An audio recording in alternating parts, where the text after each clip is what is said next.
Good afternoon, everyone. It's just wonderful to have everybody here together. I know there's a lot of concerns about the storm that's coming, but here we are at this opportunity for this really special moment with everybody from across our campus. We also have a lot of our alumni that are back, so a huge round of applause for all of our alumni.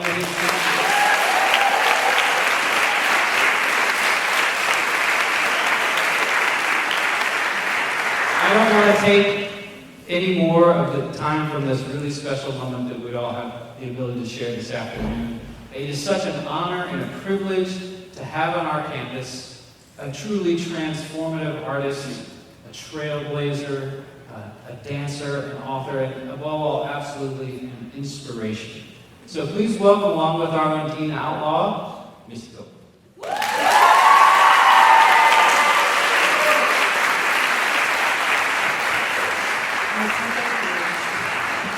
Thank you so much for being here with us today, and thank you all for coming as well. Misty needs no introduction, and I'm sure many of you know quite a lot about her, but I would like to take the time to read this bio really quickly. Misty Copeland is a principal dancer with American Ballet Theater. She is the first Black woman to be promoted to the position in the company's 75-year history. This happened in 2015. She has performed some of the most iconic classical ballet roles, including Odette Odile in Swan Lake, Juliet in Romeo and Juliet, Giselle, Manon, Coppelia, Kitri in Don Quixote, and Firebird, to name a few. Misty has been featured in several publications, including the cover of Time magazine for the Time 100, as well as the cover of Essence, Seth, Elle, South Africa, Oxygen, and Women's Health. She has also appeared on CBS 60 Minutes, Sunday Morning Show, ABC's Good Morning America, NBC's The Today Show, and Little Big Shots.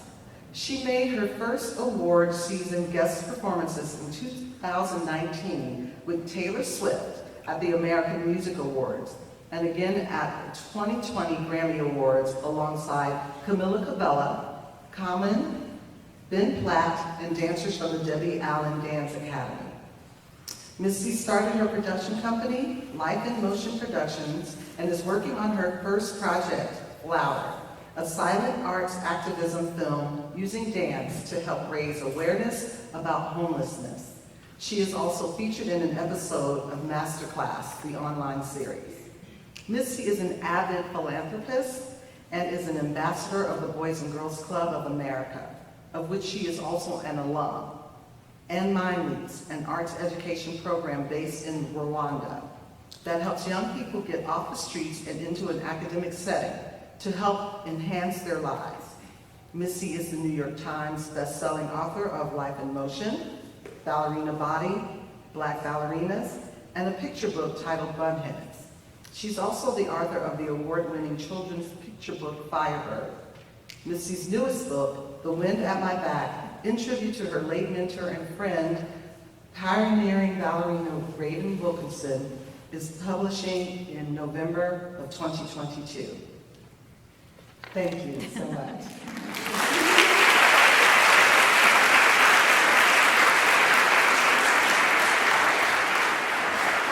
So the accolades go on and on, obviously.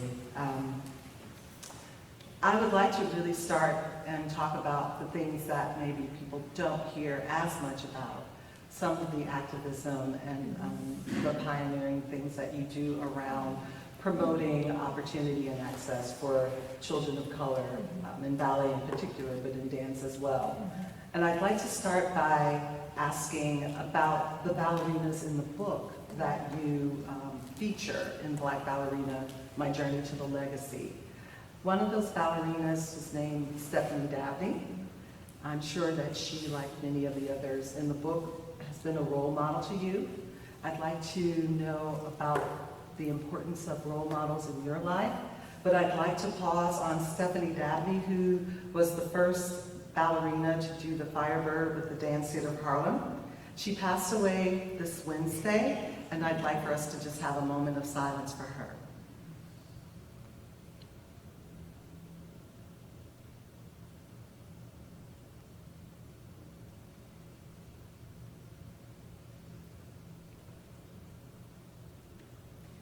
So can you please tell me about your encounter with Stephanie Dabney and what that meant to you, and then talk a little bit more about all of the women who you feature in the book and why you felt that you needed to tell their stories. Well, thank you for the intro and for sharing about Stephanie. Growing up, you know, in the classical ballet world, I didn't see people like Stephanie. I didn't know a lot about how Black people contributed to this art form. That wasn't something that was lent to me. It wasn't a book I could just open up and learn about all of these Black ballerinas.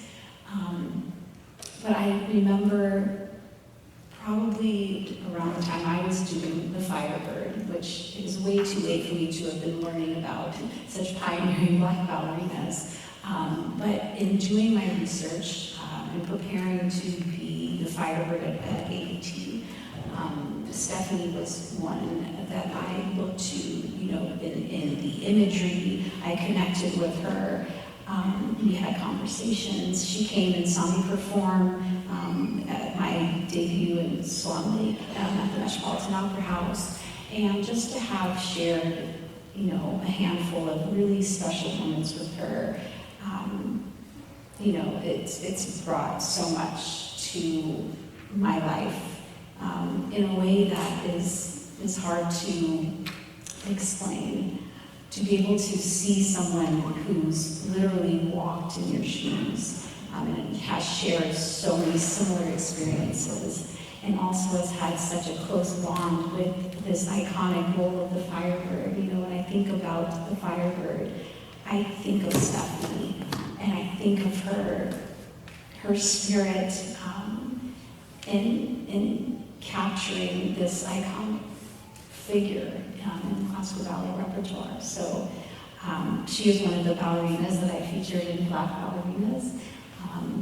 I think she made such a huge contribution to, you know, the art form and as a ballerina at Dance Youth of Harlem.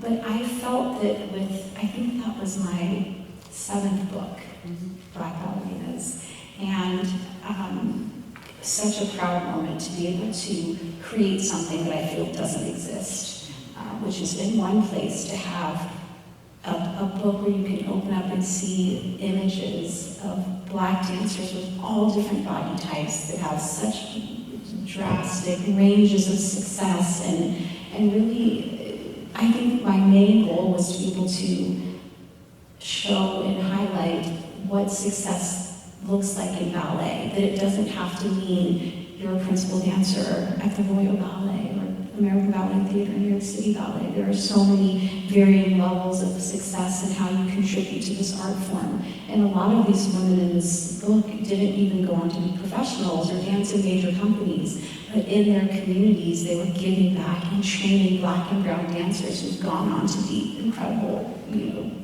figures in the dance world. I'm like, I don't know who you want to talk about. There's so many in there. Where to start? And some of the stories, as you mentioned, were of dancers who may not be known or have professional careers, but you talk about success, or I like to say impact, the impact that they made through their training and through training others is something that I think can be more celebrated and also elevated in these times. We still have space for that. And if you could talk a little bit about the people who trained and worked with you and the importance of seeing yourself represented or not. What was your training like in your journey towards becoming a ballerina? And when did the influences of other brown bodies start to have an effect on you? I didn't have dancers of color that to look to. Not in front of me at my studio. My teachers were all white, and I didn't really experience even understanding what it meant to be Black in the ballet world until I was a professional at American Ballet Theatre. The first 4 years of my training, I lived with my ballet teacher, who was a white woman, and I lived with her 3-year-old son and her husband, because I started at 13, so I didn't have a ton of time to get the training. So I lived with her and trained really, really intensely. But there was something about the way that she made me feel welcome. I didn't have representation in the studio, but she made me feel that it was okay to own who I was as an individual. We didn't shy away from talking about the fact that I was Black. She made it very clear that she was showing me a company, which was ABT, a company, at the time, 25 years ago, probably a handful of companies that were at the top in America, and ABT being one of them. And she just felt like if you're going to make it anywhere in any of these top companies, I think ABT would be the place because they're the most diverse culturally. So these are all things that she was thinking about that I think prepared me to go on to dance, and ultimately was an all-white company. When I moved to New York and joined ABT, I was the only Black woman for the first 10 years of my career. And that really had a huge impact on me. It wasn't until, I remember Alicia Graff. I remember seeing images of her. She was a principal dancer at Dancing in Harlem. I remember seeing images of her on the subway and just it hitting me, like not really understanding what I was feeling. Seeing images of Lauren Anderson, and just feeling like this is a place that I can flourish and succeed, even though I'm not seeing myself every day, in the studio at ABT.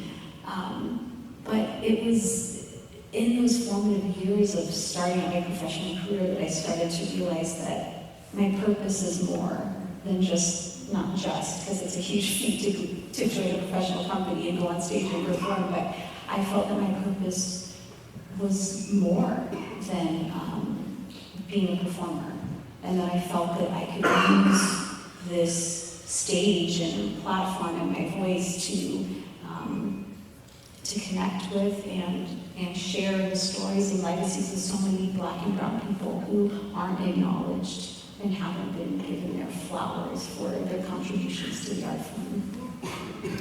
So in your research to do this book,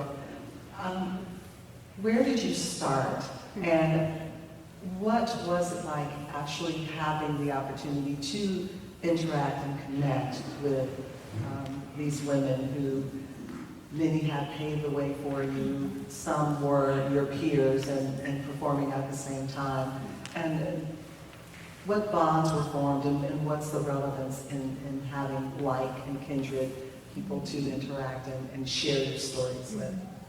So the research has been my life. There was never, a moment when I started writing the book, it wasn't like, okay, now I'm going to go study these people, or I'm going to go meet them, or get to know their stories. This has been my life's work of having these relationships, of connecting with other Black women in this field.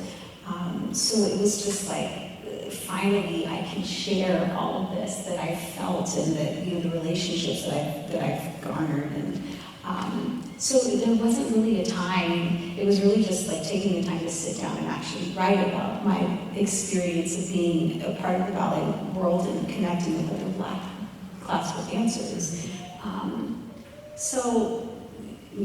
There wasn't really a research period, but it's just important to be able to not just share the stories of those who have come before us, but also the dancers that are, like you were saying, my peers, my colleagues, and the dancers that are coming up after us. It's important, I think, to acknowledge them as well, because we're all a part of this amazing lineage, and all of us deserve to be acknowledged and celebrated.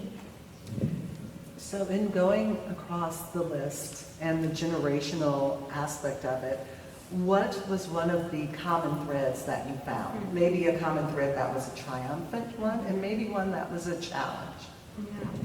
One of the biggest threads, I think, was almost all of our connections to Dance Theater of Harlem one point or another. That is really positive. I mean, when DTH was birthed, it was finally a space for Black dancers to feel seen and heard and flourish and be nurtured.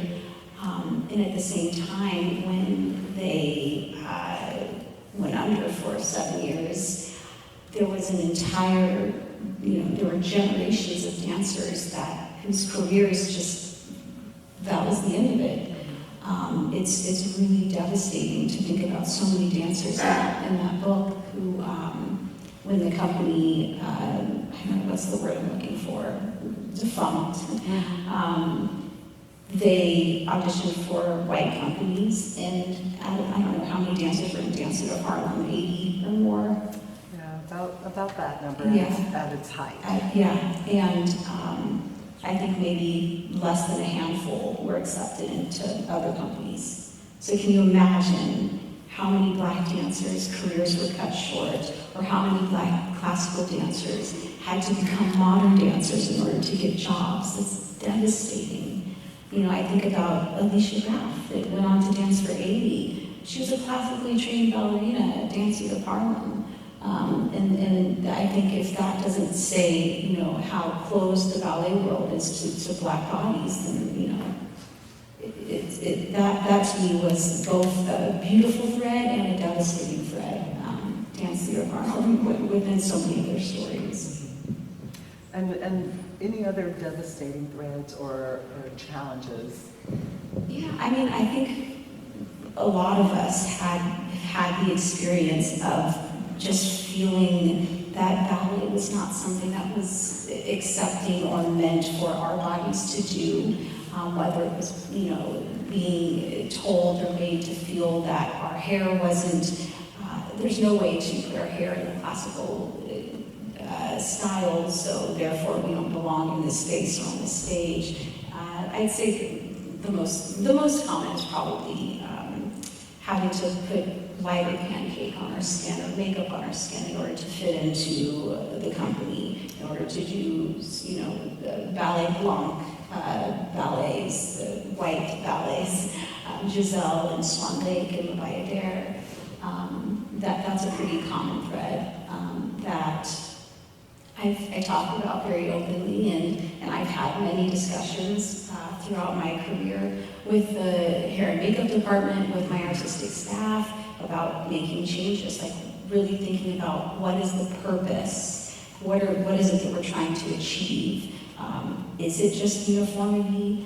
Is it, which I think the real idea behind it is to make these dancers look otherworldly and not look human. So, but why do they have to be white?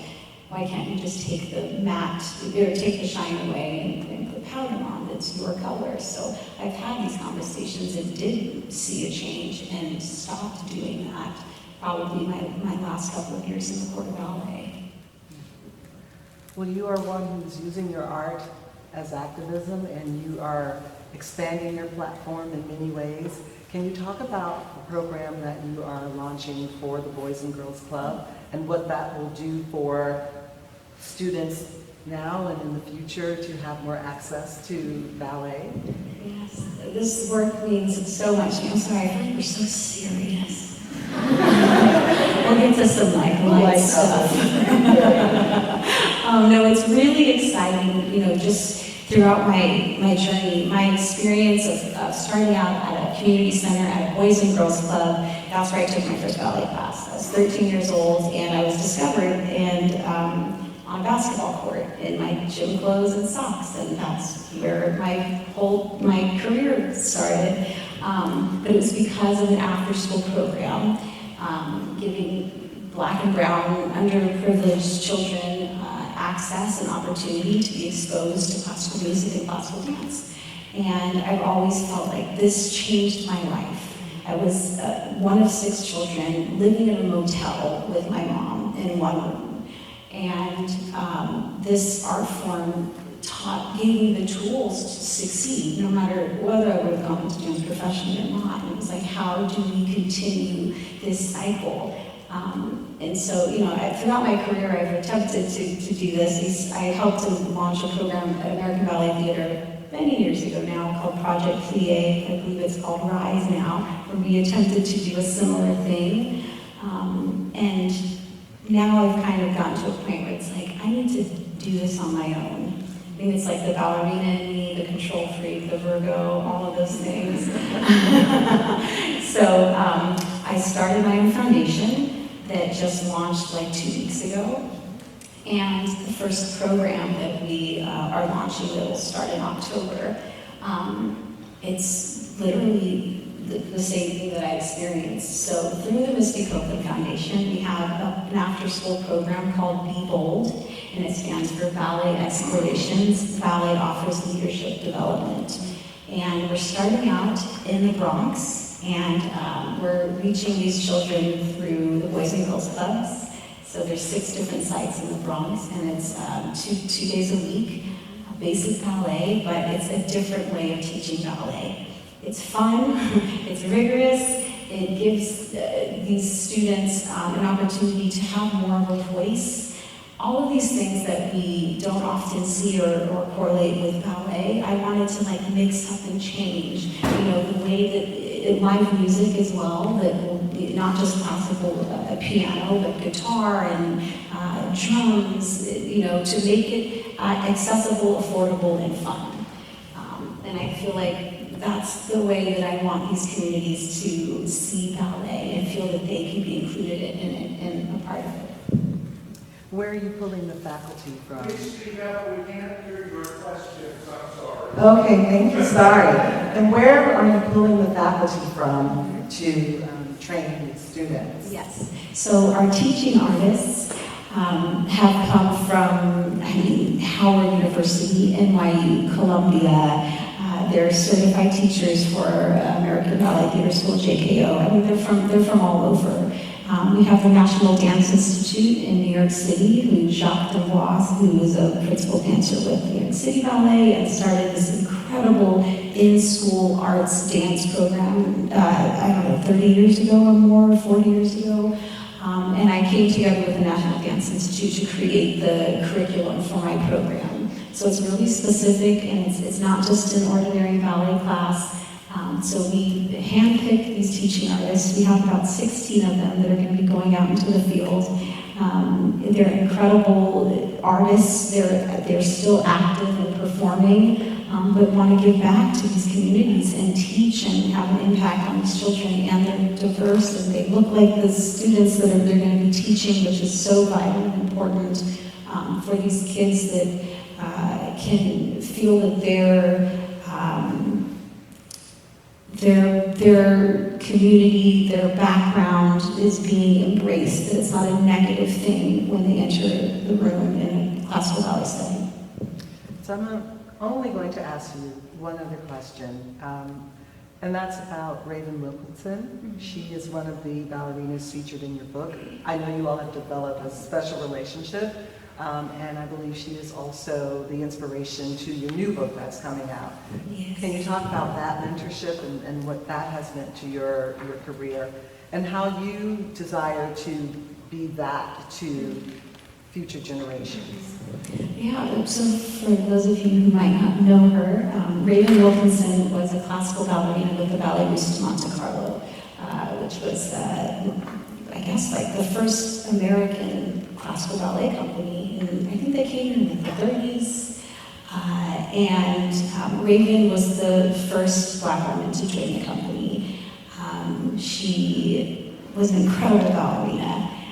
She was a soloist with the Ballet Russe, and she ended up leaving the company. She had a fairly short career in America because the company toured through the South very often, and her life was being threatened by the KKK, and they felt that it wasn't safe for her to remain in the company, so she ended up moving to Amsterdam and dancing for Dutch National. But I learned about her story watching the documentary. I think I saw it on PBS. One night I was like, I'm gonna be a bunhead, I'm gonna watch this documentary and learn some history, and this brown woman came on the screen. like the last 10 minutes of this documentary, and I was like, what? I was like, there was a black woman in the Belarus, like in the 1950s, how do I not know this? Which is another reason I wanted to write my book, because I'm like, how do we not know these things? And I became obsessed with Raven. Just seeing that image of her, and I was in the midst of my career at ABT, I was in the Court of Ballet, and just seeing that image, I felt like I belonged. Like I do have a history, as an African American woman in this art form, and it changed my purpose. And so I was like, we gotta find her. Is she alive? Where does she live? What's going on with her? And we found out she lived a block away from me. And we became, it was really wild. So I was like, what? I met her, we became really good friends, and I mean, I really feel like she gave me a second wind, you know, in a time in my career where I felt like maybe this, you know, I'm not going to go beyond the Court of Ballet. Maybe this just isn't the calling that I thought it was, and she just gave me a different purpose and different meaning to my career. She was just so positive and uplifting, and so my next book is about our relationship and the life lessons I learned from her. Beautiful stories, funny stories, hard ones to hear, you know, really about her life and her career and how ours intertwined. And I don't think I'd be a principal dancer now had I not met her and had the relationship that we had. You mentioned that you saw her and you identified her as a brown woman. Raven Wilkinson was very fair, however, and throughout much of her career, for her safety, the way it is portrayed, they asked her to pass, particularly in southern spaces. You also talk in your book about colorism and how that balance of some people feeling that maybe you're not black enough or someone is too brown to be in the company. Can you share a little bit more about what that experience, what those things do to you and have impacted you in your career? Yeah. Well, Raven's you know, situation, I speak about it a lot in the book. She was asked to pass, but she never did. She said, I will never deny the fact that I'm African American, and if I am asked, I will not say I'm not. I believe they wanted to give her a Russian last name so that people would be like, I don't know what she is. She said no to that. But that's been the experience of black dancers, black ballerinas in classical ballet for forever. And it's really hard because we experience it in our own communities, colorism, you know, as black people, and it can be so harmful. You know, I feel like it's important, and it's always been important for me to acknowledge that it's been easier for me than it is for a darker skinned person to get the opportunities that I have. But it doesn't take away from the fact that I have experienced a lot of racism and hardship and difficulty to get to where I am, but they were all working towards the same purpose. And I hope that the doors that I open and the doors that Raven open will make it easier for someone who's a shade darker, and it won't be, you know, as big of an issue as it is. But I think it's something that we need to speak about openly. It's important to acknowledge, and I feel like I'm fighting for the greater good of all of us. Well, I know there are people who would love to ask some questions on their own, so I'm going to actually ask for assistance in passing the mic around to have some of the audience ask some questions. Does anyone have a question? Oh, great. I saw a hand, please. Corey? If you have a question, you can file up here. I know it's a lot more. I don't have better wireless mic. And we can pass one too.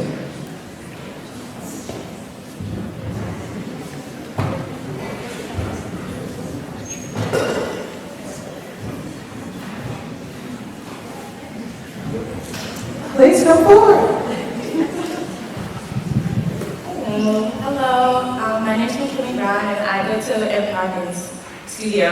And I used to attend a majority white dance studio, and I would always have problems when I would come into class. My hair was a certain way, I would have braids, or I couldn't put in a bun. Do you ever come across any issues like that, and how did you overcome them?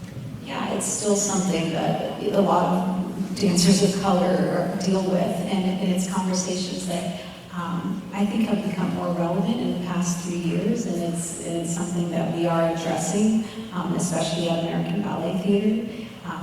This is something that's important to me, and through my foundation and through the People program, that it's important that we allow for each individual to express themselves in any way they want to, that they can still accomplish and do a ballet class with braids in their hair or with an afro or whatever it is they choose to do with their hair. But I think it's important to have people around you who are going to be supportive and you can have these conversations with. It's important to be able to have these open dialogues with your teachers or your artistic staff and the company that you're dancing for. It's difficult, and it's important to have a support system around you to be there. Thank you. Yeah.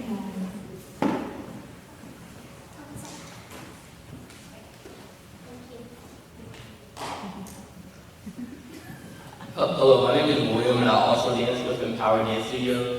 And I wanted to ask a quick question. So I know you have the title of principal dancer with American Ballet Theater. How do you feel walking around with that title? How does that make you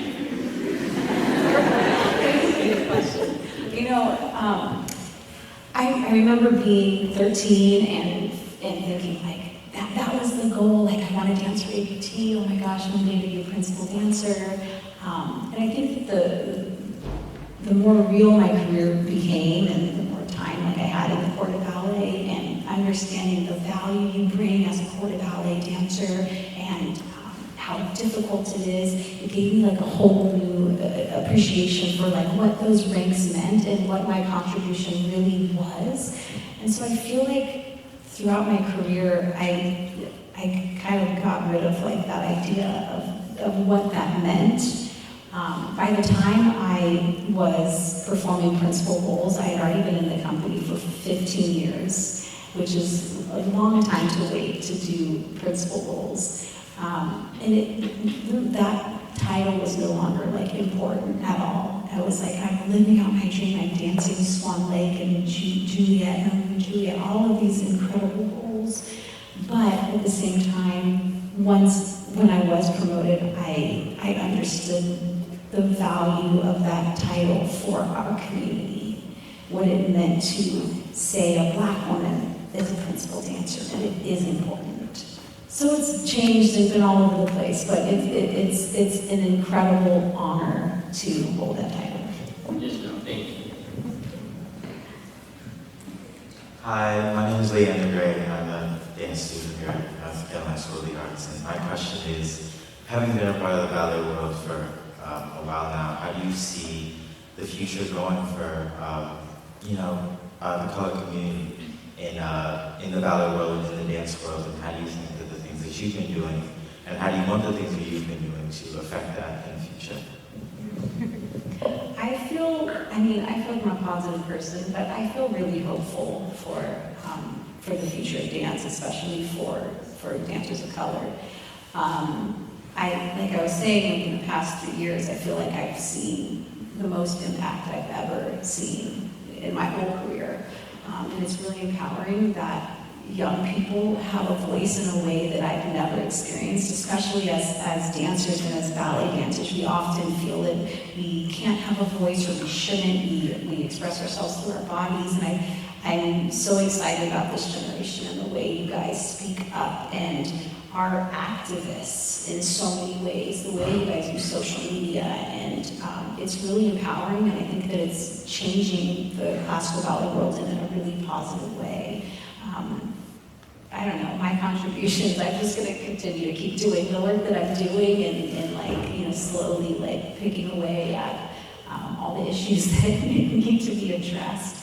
But I'll forever be having these conversations and bringing awareness to the lack of diversity and just bringing more people to ballet in general. Thank you so much.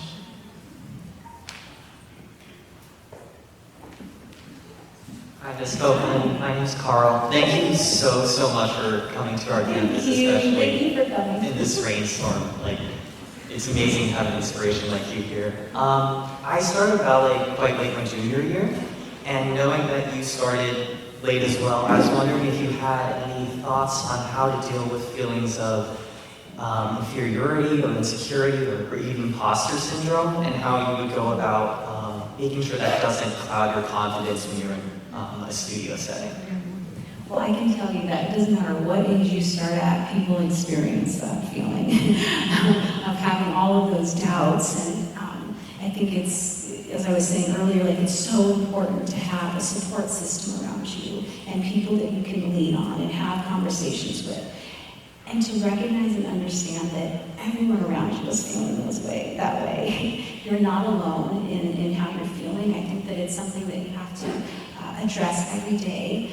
Acknowledge like being present in the moment and why you're here. Why are you here dancing? Because you love it. And I think that we have to remind ourselves daily that that's why we're doing it, and not getting caught up in the superficial things, not getting caught up in comparing yourself to other people. That the work never ends. It's not like the people who've been dancing 10 years longer than you are in any different position. Like they're still putting in the work, and they're not going to be able to just relax, and things are just going to happen for them. So we're all working. It's just about staying focused and, again, having people to lean on and talk to. Thank you so much.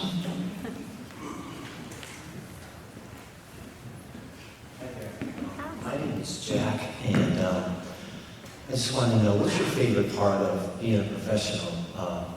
Performing, rehearsing, meeting, work with new choreographers, traveling, hanging out with dancers after a show, and why? I love it. Thank you for that question. Is my mic on? Hello? Hello? Did you press it? Hello? Hello? I think I turned on. I can hear you. You're all that matters. All of it. All of it. I love all of it. When I first started dancing, I think it was, there was something about going on stage. Like I was saying, like the way that I grew up and being really introverted and not often feeling comfortable in my skin or safe. There was a lot of instability. There was something about going on stage that I felt so protected almost. And like I could express myself, and I couldn't see the audience. It's all dark and black out there. No one could talk to me, no one could touch me, and I could just be me. And there was something so empowering about that. And I think still to this day, that's like my safe space. And I know it sounds ridiculous probably to a lot of people, like how is being on stage in front of thousands of people like safe and comforting, but it is. I love the traveling aspect of it, the fact that I get to travel the world, and the community.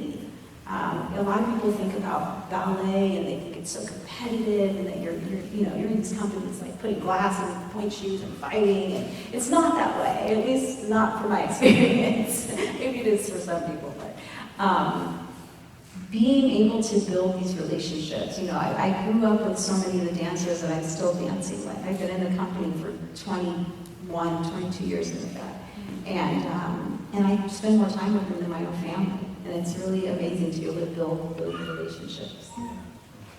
I hope to see you dance sometime. Thank you.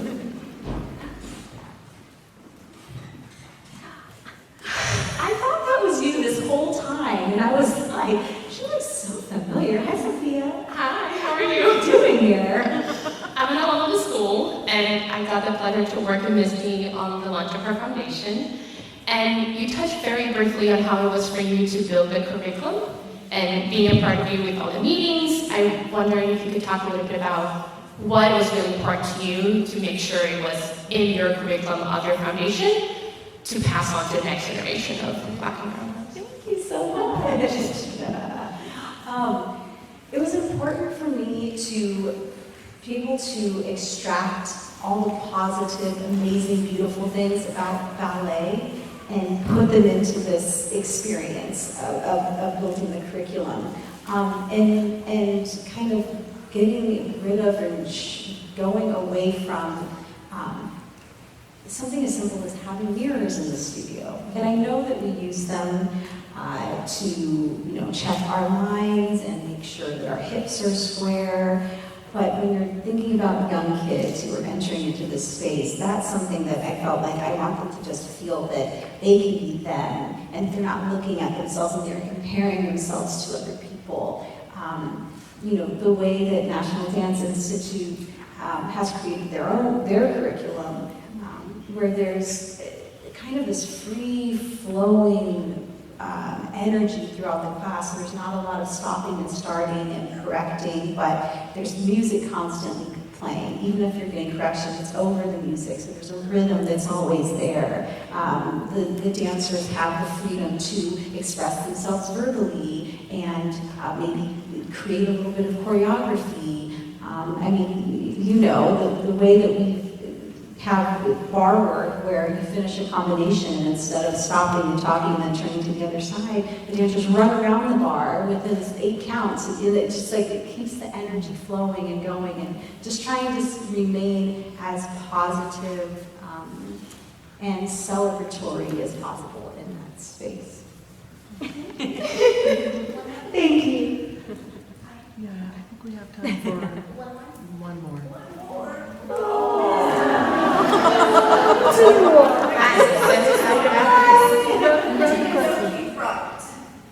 What's that? Do you know Keith Roberts? Oh, yes. He and I graduated in '87 together. Oh, wow. Of course I know Keith.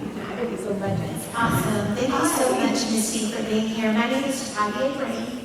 I am the kindergarten through 4th grade teacher at the Art Space School here in Winston-Salem. Some of our 8th graders are here today to see you, and they're super excited. First, I want to say, as a dancer of jazz and hip-hop, as a youngster getting into ballet at an older age, you were such an inspiration for myself. But you played some amazing roles, just absolutely amazing roles in dance. And so my curiosity is, with the history that you've built in Black Ballerina for all of us to be able to see, are there any opportunities that you have coming up possibly to play some of these amazing women in movies? I mean, we have Woman King right now with the Dahomey Tribe and so many different things, and just to see it on screen, do you have any of those opportunities coming, or any other amazing roles as a principal dancer that you have coming up in the future? Wow. So I've never really been that interested in crossing over into acting. It's not really something that I wanted to do, but I know the value and the power that we have as dancers and as artists, in that when there are opportunities to have dancers on screen, they should be played by dancers. And that was one of the driving forces for me creating my production company, Life in Motion, was to be able to give opportunities to dancers to be on film, for us to be able to tell the stories of people throughout the history of classical dance, or just the arts and dance in general, to be able to tell different stories and from a different perspective that aren't being told. So I'm working on a ton of projects, and I'm constantly got my eyeballs open on social media looking for young dancers. I'm in touch with YGP, looking for young dancers and giving opportunities to artists to be able to utilize what we worked our whole lives for in a way that's not just on the stage. But for myself, I can play any role of any dancer in a movie. Who would it be? Oh, probably Raven. Raven Wilkinson, yeah. But I have a short film that we don't know where it's going to be distributed yet, but it should be coming out soon, and I am starring in that. I'm not speaking, but I am acting through movement and dancing. Thank you so much. It's so hard to turn the radio. Yes. Hi. Hi, my name is Jada, and my question is, did you always want to become a dancer? That's a good question. I I didn't know what I wanted to be before dance came into my life. So I guess maybe dancer is the only thing I wanted to be.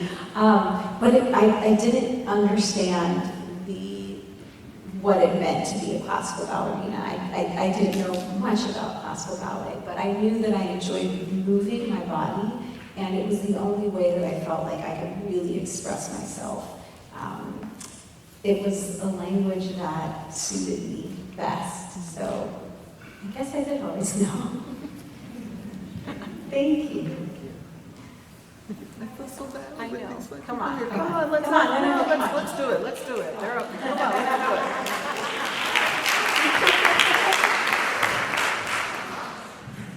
Hi, my name is Emmy. I was just wondering, what did it feel like when you first discovered how much you loved dancing? Oh my gosh. It became my life. I was saying, it was one of the lowest points in my young life, in my family's life. You know, we were houseless, and dance became this thing that I needed. It made me feel safe. It was a constant in my life. It was stability. And so it meant so much to me. It wasn't just about having fun. I feel like saved my life in a lot of ways. It gave me the opportunities that I have today. It allowed me to travel the world and gave me the tools to be the woman and person that I am today. So it meant so much to be a part of this incredible art form. Yeah. Thank you. Hi. My name is Annabelle, and I was wondering, I know you started dancing a lot later than a lot of dancers do, but you were doing a lot of advanced things really quickly. What did it feel like to become so advanced so quickly? I don't think I was really aware. I loved it so much that I was just doing. I wasn't really thinking about, I don't know, being a prodigy or being advanced.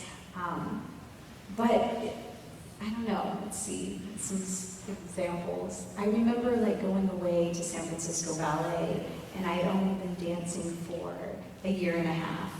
And they put me in the highest level of the summer intensive program. And just to say, there are no shortcuts in ballet. There's no way, it doesn't matter what age you start, you have to go through the steps.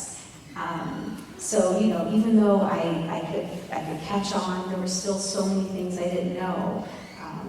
I was in the highest level, and there was vocabulary that I hadn't learned yet in the ballet technique. Or even 4 years after I started joining American Ballet Theater, there were still steps I hadn't done, which is wild. To be learning that in the midst of being on stage at the Metropolitan Opera House in Lincoln Center, dancing in front of thousands of people, and I'm learning to do a cease. It's pretty crazy. And so, I think it's important to take your time and know that it's a process, and it's a beautiful process. We have 4 minutes. It's 4 o'clock. We have no minutes. So sorry. Misty, thank you so very much. Thank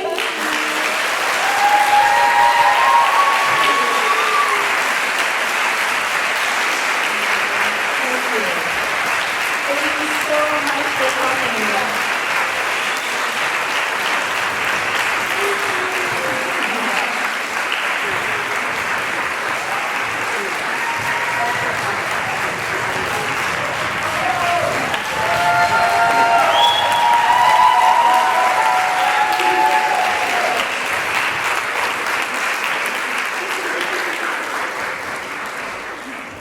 Thank you all. Thank you for coming. Thank you so much.